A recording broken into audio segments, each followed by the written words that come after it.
Hello, everyone. Welcome to Morning Shot once again. Interestingly, Byron, we were speaking about this before we went live. The police minister has unleashed a whole bunch of draft regulations for private security.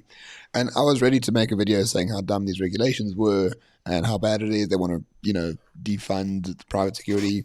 And I actually read the regulations and I'm like, these are actually very good regulations for the private security industry and will make the Mm. private security industry a lot better than what they currently are. So, just as someone who is within that industry, just tell us a little bit about it, especially in line with these regulations that are currently now up on screen for everyone to see.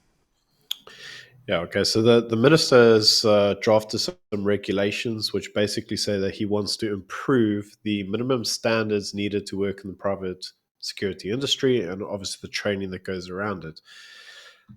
He's basically proposing a brand new set of requirements, which includes training courses, training modules, and what a pass on those courses means. How much time that the officers have to train for, how they get evaluated, who the regulator is, what services that they can provide, things like armed response or cash and transit and reaction services. And he's put quite a lot of rules in place around the use of firearms and dog handlers. When I say rules, I basically mean around the training courses to use a firearm and how dog handlers work. Now, a lot of this is interesting because if you look at it in the past, we've seen certain forms of regulations come out of the police minister around the regulations of the private security because in the past, the SAPS or the police ministry has basically felt threatened by the private security because they're fulfilling the mandate that, to be honest, SAPS should fill. And that's keeping the citizen of the state safe. So if you look at the current numbers, I think they're saying in South Africa we've got like 67 or 68,000 police officers, something like that. No, Don't quote me on 120, that. 120,000. Oh, whatever. But I mean, actual active duties. You got to take into account active duty, not the police officers at the Yeah, stations. You got to take under into account 100. those that jump. So it's under 100. I remember it being that. But I think they're saying in the private security industry, it's like quarter of a million, something like that. Again, I haven't checked the numbers for ages, but it is basically the private security is outnumbering SAPS 3-1. And obviously, private security is better armed, better funded, and quite often better equipped than many SAPS police officers are. So, what we have seen in some of the legislation coming out of SAPS in the past is that because they feel threatened by it, they basically wanted to reduce the role of private security, not increase it. And what this seems to say, these regulations seem to say, is that what they're actually trying to do now is almost make the private security better trained than SAPS. And it seems weird. Why would the police minister get the private sector better trained and better equipped than the South African police force? So it's a bit peculiar. Yeah, I mean, just to nail down, like, there's like a course that you have to take for like assets in transit. So, like, if you're a cash in transit security officer, a reaction services course, a course for dog handlers, a course for the use of firearms, all these courses, which I fully agree with, by the way. I think private security companies have a moral obligation and a duty to have highly qualified people working for them. But what is weird is that we know that police training has declined dramatically. I think police shoot 5 bullets on a shooting range once a year, or 10 bullets once a year, just for like training or qualification. Once you pass the police college, there's very little further training after that, unless you should become a detective or something else entirely. But in essence, as you say, Big Cele is trying to make the private security industry far more effective, better armed, better trained, better equipped than the entire police force of South Africa. So it seems to have that effect where, like the Firearms Control Act, they wanted to reduce the number of firearms. But what they've done is build a whole new range of firearm owners who are much better trained because it is more difficult to get a firearm. So now you have to be properly trained to get one. But with that, you can get any firearm you want. Whereas in the past, you couldn't. You couldn't get a semi-auto rifle in the past. Mm. But now that you can, if you pass the various training modules and qualifications and courses. So in essence, I don't know what he's trying to do. But on the face of it, he's trying to make private security be a lot more efficient than SAPS, which is very weird. Like we praising the regulations of an ANC minister, which never happens. No, and it's.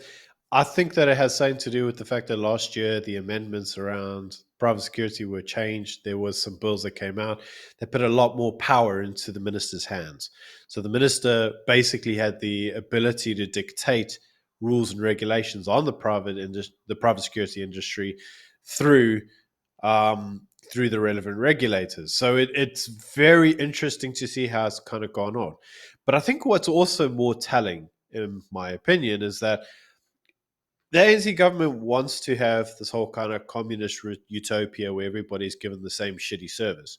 And that's if you actually look in line with why everything fails in the way it does, is because if you want to give everybody the same service, bringing everybody up to a really high standard, it's actually quite hard. But pulling everybody down to a really bad standard is actually a lot easier.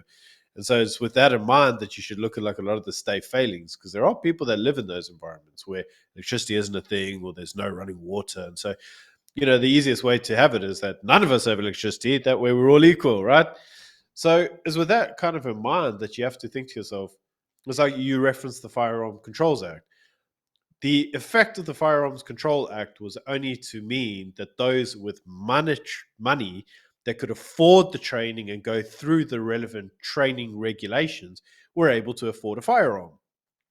You couldn't be a lower class or a lower income kind of earner and still be able to afford to buy yourself, say, a cheap revolver for home security, even a licensed one, because the ANC made it unaffordable for the lower classes to basically go through the training, competency and the relevant other parts.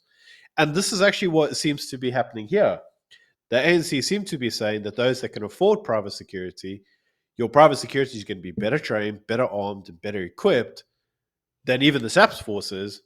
But where does that leave the masses that can't afford it? The lower classes.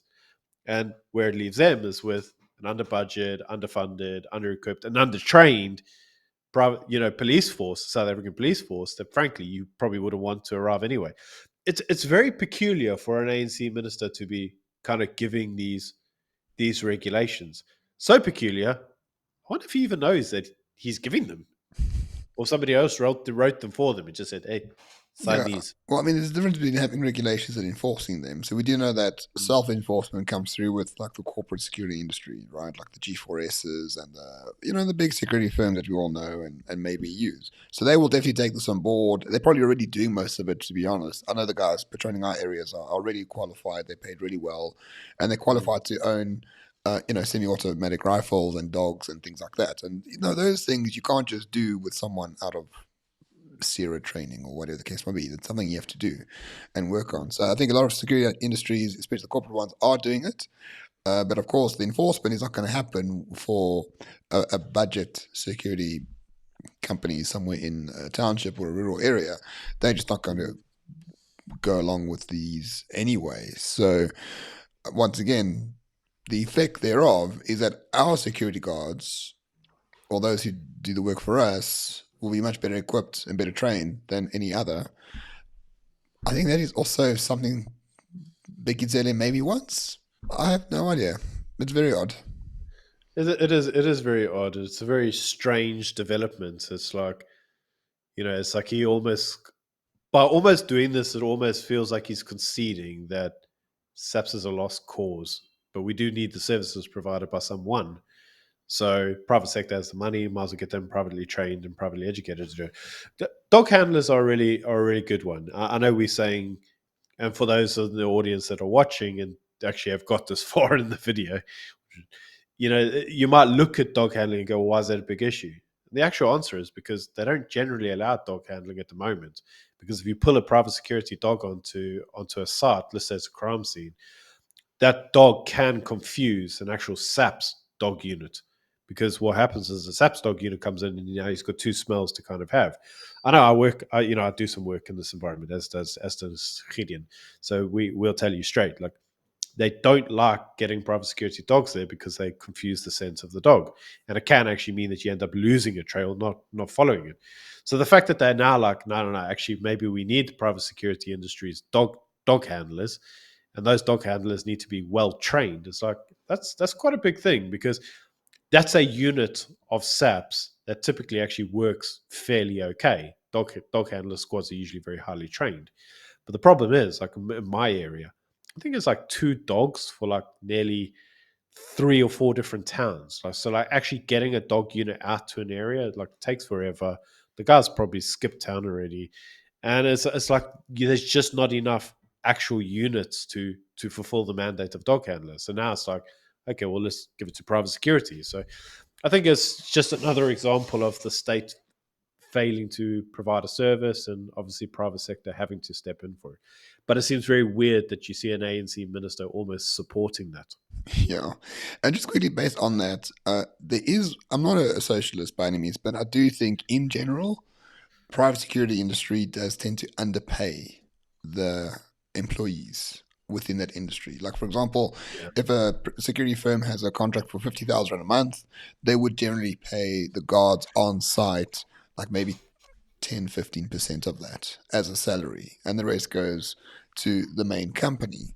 So, based on that, the private security industry is actually threatening to strike very, very soon. There was a strike in 2007, which led to a lot of blood, a lot of violence, and a lot of lost lives. And hopefully, we don't have another repetition of repeat that. to us. But interestingly, 23 unions represent roughly 500,000 members. 500,000 members. That's Didn't 500,000 even know security guards, my friend. didn't even know there were 500,000 security guards in the Yeah, country, but apparently there are. yeah, apparently they are. And what they're saying is, listen, they just want basic rights. They want a 10% increase. So they want a 60% increase. So roughly 900 Rand on top of their monthly salary, as well as paid leave to be extended from 5 days to 7 days, notably the family responsibility leave from 5 days to 7 days. And, without me not being in the industry, I get it. It seems relatively reasonable because I Yeah, know the guard is paid for 5 grand a month, but the contract is worth 50,000 Rand a month to have the guard there. And I know the private sector industry correct. has this idea that they can really toss out labor at very cheap rates and reap in a lot of profit from it. So $900 extra is not going to break anyone's bank. No, to be honest, and it's a sector obviously, as I say, I have some involvement with, as does Gideon. For those of you who don't know who Gideon is, that's Baratus, and so we know this industry rather well. Um, and actually, to say that there's the profit margins in certain contracts are very good would be an understatement.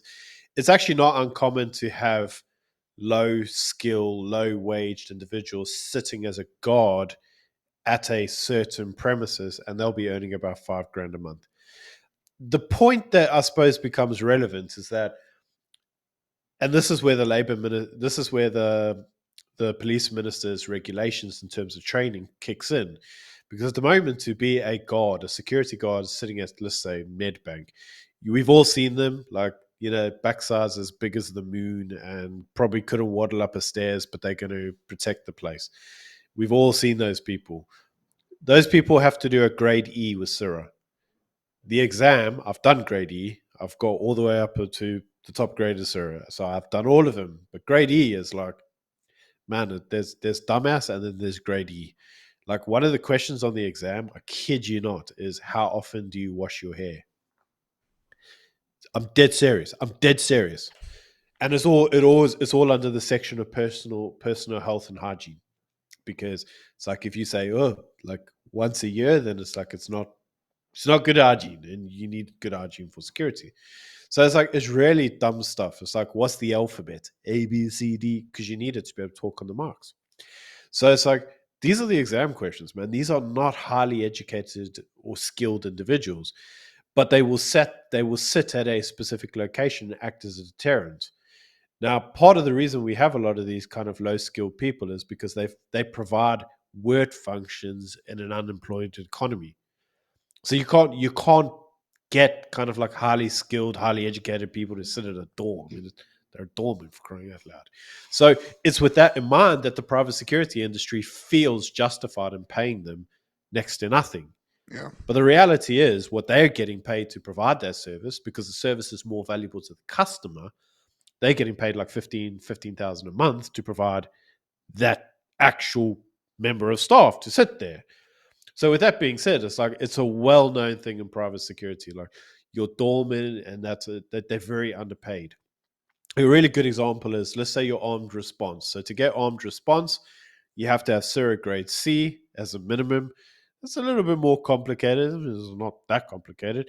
And then you have to do an armed response course and a firearms handling course. So those are typically the usual things you have to do. Once you've done that, you can you need to obviously also have a driver's license because you're doing armed response in a car. So once you've got these three courses, which bear in mind is a good, that person is not them what we call like really stupid. They're a person that has a driving license, they can be self sufficient, they've done actual exams, they've done more than one of them. They would have done three exams to get their end armed response.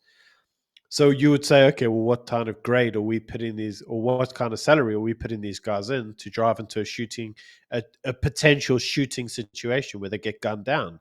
And we have seen, like Soweto recently had some security guards gunned down. So what would you pay these people? Well, the answer is like between 7 and 8,000 to put someone's life at risk. Now, what is the contract worth? Well, the contract could potentially be worth a lot more than that. So it's with that in mind that, even somebody that works in this environment, I'm kind of like, the demands being made by a union. I know this is the first time Morning Shots ever said this ever.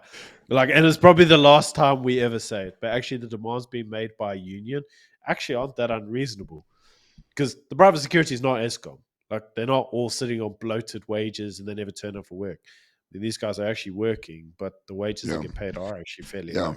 and do a very good job at it. So well, there you go, my friend. So you got a weird video. I don't know what I want to call it, but it's a video that agrees with the policy of a minister and agrees with a potential strike of By a workers union. by a union. I think we're going And to get we a lot of called dislikes on this video. we called the union's demands just. Uh, Roman, I think we're being overtaken by communists, and I think that we're getting some Yeah. socialist rot in our brain, my I friend. expect a lot of people to unsubscribe. Please don't. Please don't. I hope we made sense. Thank you for watching, everyone. See you soon. Thanks. Cheers. Bye.